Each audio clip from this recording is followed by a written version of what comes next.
বেদ যা বলে কোরআনও কিন্তু তাই বলে, কিন্তু আমরা এটা জানার চেষ্টা করি না। যেমন বেদে ঈশ্বর নিরাকার, জ্যোতিময়, অশরীরী এবং জন্মমৃত রহিত।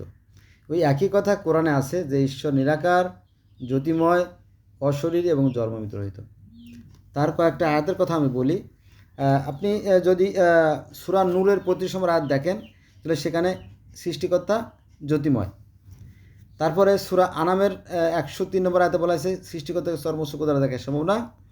আবার সূরার 1 নম্বর আয়াতে বলা হয়েছে যে মানুষের এমন কোনো সাধ্য নয় সৃষ্টিকর্তাকে দেখে।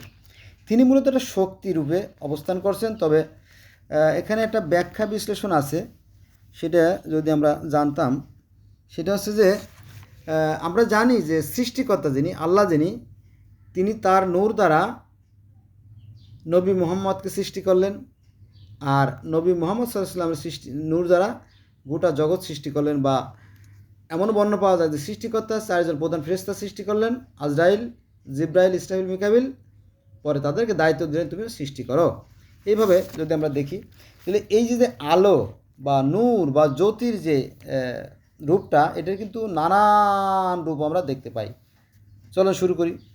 স্বাভাবিক অবস্থায় বা আমরা যেমন জ্যোৎস্নার আলো, মৃদু আলো, তাই না, মিষ্টি আলো, মৃদু আলো। তারপরে উজ্জ্বল আলো, মৃদু আলো, উজ্জ্বল আলো। আবার এর আবার অনেকগুলো ভাগ আছে, যেমন রঞ্জন রশ্মি এক প্রকার আলো, গামা রশ্মি এক প্রকার আলো, এক্স রে রশ্মি এক প্রকার আলো, অতি বেগুনি রশ্মি এক প্রকার আলো। হ্যাঁ, তারপরে মারাত্মক লেজার রশ্মি এক প্রকার আলো, তাই না? দেখেন পদার্থের কত রূপ মানুষের ক্ষুদ্র জ্ঞান দ্বারা তা ব্যাখ্যা করা আসলে সম্ভব না। ডার্ক কণার নাম শুনছেন? ডার্ক কণা বা ঈশ্বর কণা, সেটাও এক প্রকার আলো।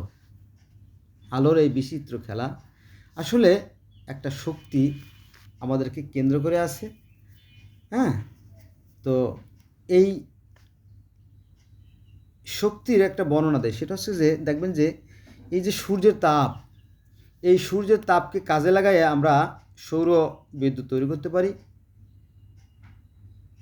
তাকে বহুভাবে ব্যবহার করা যায়। আবার বাতাসের যে শক্তি আছে, এই বাতাসের শক্তি দ্বারা প্রোপেলার পাখা ঘুরাইয়ে বিদ্যুৎ উৎপন্ন করি, সেই বিদ্যুৎকে আমরা বহুভাবে ব্যবহার করতে পারি। আবার পানির যে স্রোত, সেই স্রোতকে কাজে লাগে আমরা বিদ্যুৎ উৎপন্ন করতে পারি, যেমন কাপ্তাই জলবিদ্যুৎ প্রকল্প, তাই না? এইভাবে বিদ্যুৎ তৈরি করতে পারি, সেটাকে আমরা বহু কাজে ব্যবহার করতে পারি, তাই না?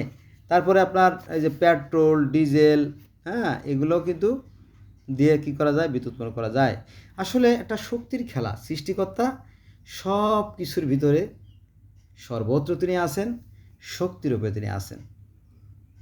পদার্থ ভাঙলেও শক্তি, আপনার আয়রন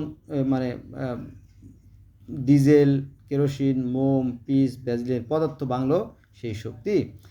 সব কিছুর মধ্যে শক্তির আলাদা আলাদা মাত্রা বা পরিমাপ দিয়ে সৃষ্টিকর্তা সৃষ্টি করছেন। বোঝা গেছে বিষয়?